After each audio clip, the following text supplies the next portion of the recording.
Il a été changé en boule de merdasse.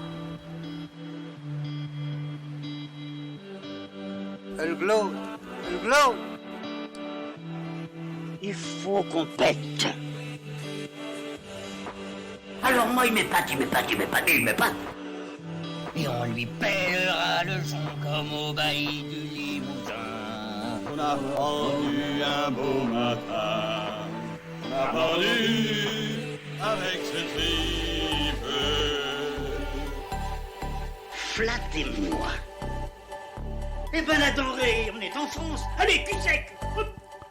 Bonjour, bienvenue sur Histoire d'en dire plus. Aujourd'hui, on va parler d'un film de John Carpenter, un de mes réalisateurs préférés. Les aventures de Jack Burton dans les griffes du mandarin. Allez, c'est parti. Mon kiki. Alors, j'espère que vous connaissez ce film.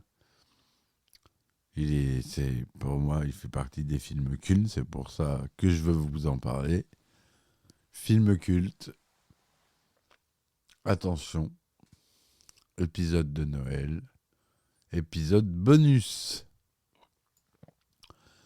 Donc, les aventures de Jack Burton dans les griffes du mandarin, ou Big Trouble in Little China, est un film américain réalisé par John Carpenter et sorti en 1986. Le film a été un échec commercial, rapportant 11,10 millions de dollars en Amérique du Nord, bien en dessous des estimations avec 25 millions de dollars de budget. Les commentaires mitigés des critiques ont laissé Carpenter déçu par Hollywood et ont conforté sa décision de devenir un cinéaste indépendant. Toutefois, le film est devenu culte en grande partie grâce à son succès dès sa sortie en VHS et en DVD. Et je crois qu'il est sorti en Blu-ray, mais je ne l'ai pas. Et je vais me le procurer. Ça fait longtemps que je ne l'ai pas vu. Là, je l'ai revu pour le podcast et ça faisait un moment que je ne l'avais pas vu et j'adore ce film. Il est vraiment génial. Kurt Russell, qui est l'acteur principal, il est génial. Qui joue Jack Burton. Et je cherche à tout prix la figurine Funko Pop Jack Burton. Si quelqu'un l'a et qui veut la vendre, je l'achète. Voilà. Donc oui, ce film est devenu culte, c'est clair. Si j'en parle dans mon podcast, c'est parce qu'il est culte. Il a un scénario classique. C'est du John Carpenter, hein, donc il y a du fantastique. On aime ça. Moi, je suis geek à fond, donc c'est pour moi une référence dans les films. Popcorn, comme je les appelle. Donc, un petit synopsis rapide. Hein. C'est à Noël. On va pas se manger toute l'histoire et je veux pas vous dévoiler pour ceux qui l'ont pas vu, les plus jeunes d'entre vous. Et les autres. Jack Burton accompagne son ami Wang Chi à l'aéroport de San Francisco afin d'accueillir Mia-Yeon, la fiancée de ce dernier. Mais Mia-Yeon est convoitée par Lo Pan, un puissant sorcier désincarné qui pense pouvoir récupérer son enveloppe charnelle en épousant une chinoise aux yeux verts. Jack, joué par Kurt Russell, simple camionneur, se retrouve au cœur de Chinatown, au beau milieu d'une lutte surnaturelle entre les puissances du bien et du mal oriental. Voilà, j'en dirai pas plus sur le film. Allez le voir. C'est produit par la 20th Century Fox et Taft Entertainment Pictures, que je ne connaissais pas. Au scénario, on a Gary Goldman, David Z. Weinstein, W.D. Richter. À la musique, on a John Carpenter et Alan Howarth. Le film a une durée de 99 minutes, donc durée classique pour un film. 1986 pour la sortie.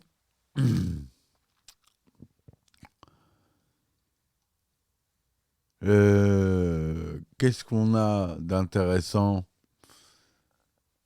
le film a été tourné en anglais et avec des répliques encantonnées dans le film.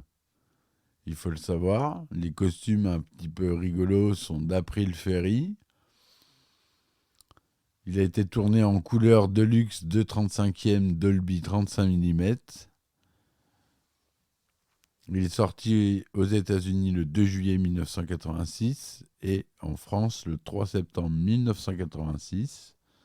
Kurt Russell y joue Jack Burton, doublé par Michel Vignier. Kim Cattrall joue Gracie Lau, doublé par Sylvie Fate. Dennis Dunn joue Wang Chi, qui est doublé par notre cher Louis Camet. Il voit des cartoons, beaucoup de cartoons en France.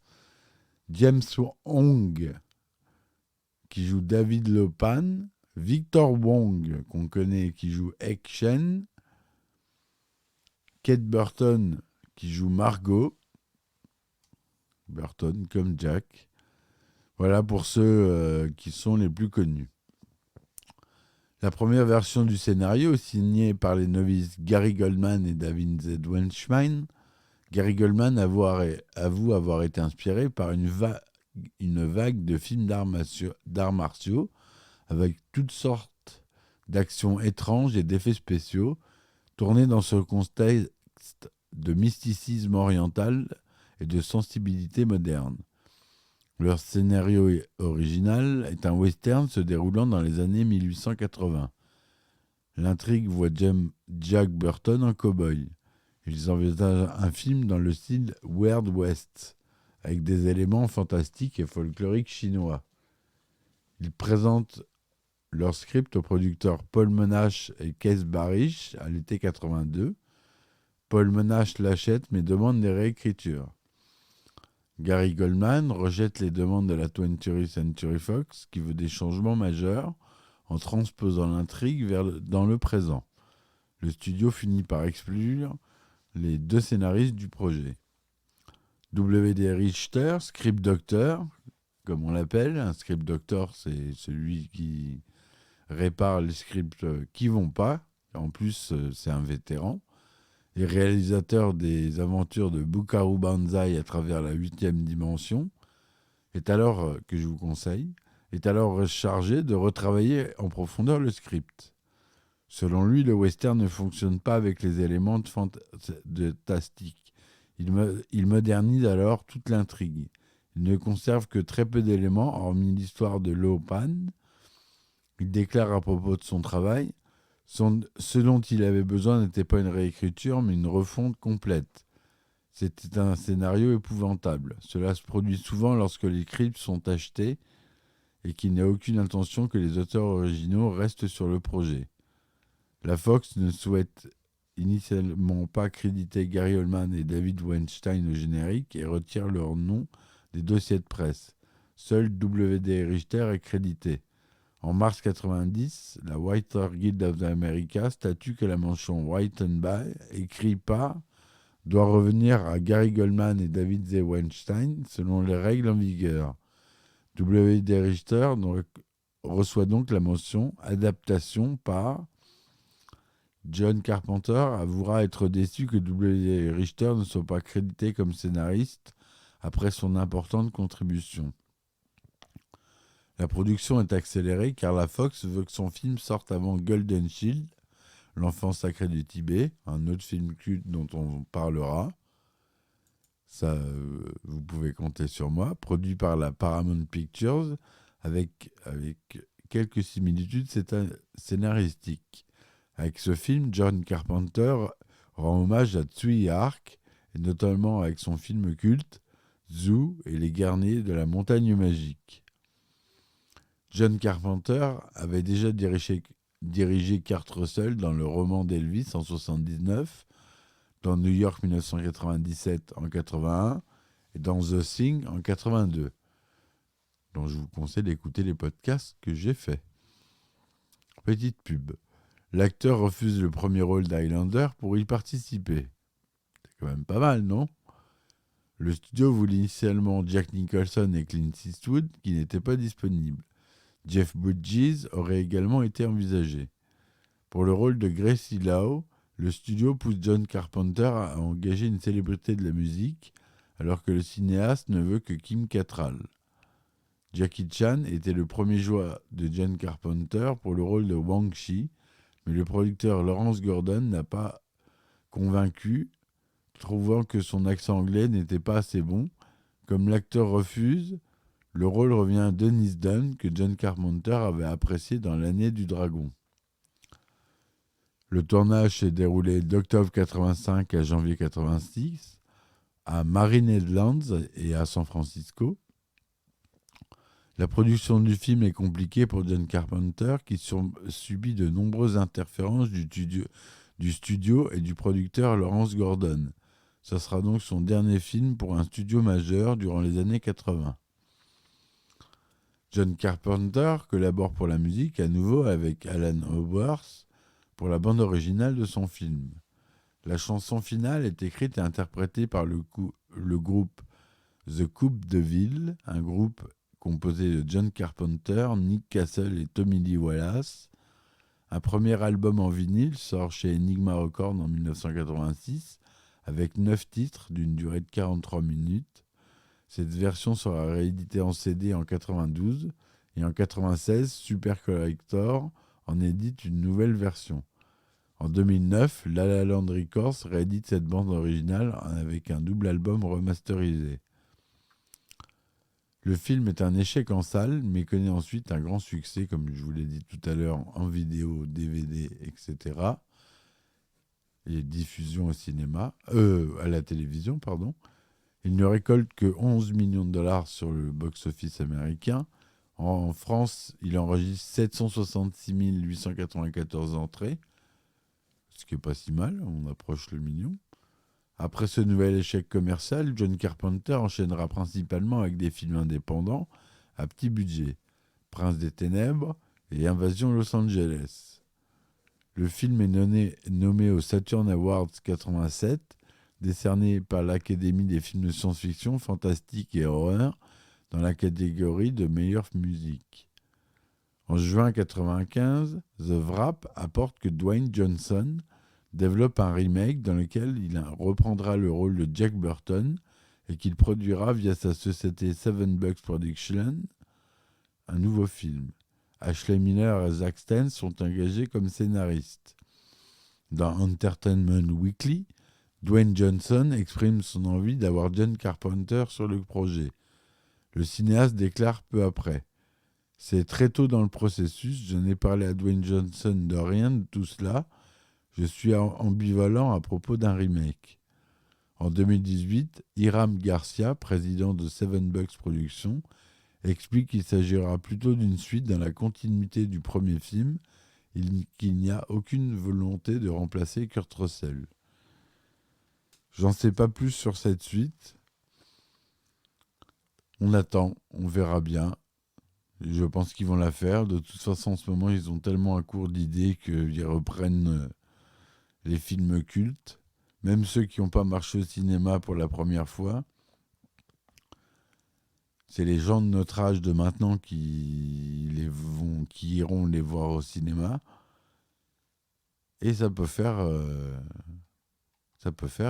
un peu de chiffres. Alors, ils n'hésitent pas, hein, les vilains. Mais Dwayne Johnson, dans un remake de Jack Burton, je vois pas, là. Je vois pas. Je comprends pas. Bon, voilà, c'était l'épisode bonus de Noël. Je le sortirai aujourd'hui. Ouais, je le sortirai aujourd'hui. Bon, voilà, j'espère que ça vous aura plu. N'hésitez pas à me laisser des commentaires et des likes si ça vous a plu et des dislikes si ça vous plaît pas.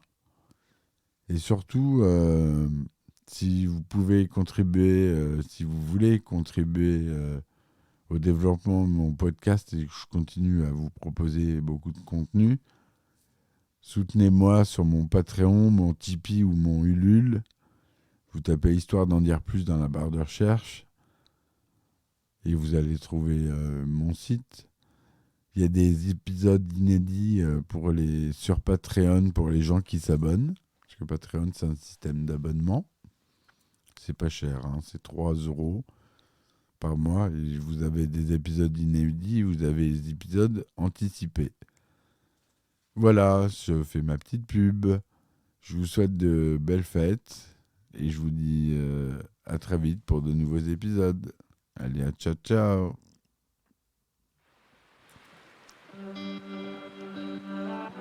Il a été changé en boule de merdasse. Hulk Claude. Il faut qu'on pète. Alors moi, il m'épate. Et on lui pèlera le son comme au bailli du Limousin. On a pendu un beau matin. On a pendu avec ses tripes. Flattez-moi. Et ben la denrée, on est en France. Allez, cul sec. Hop.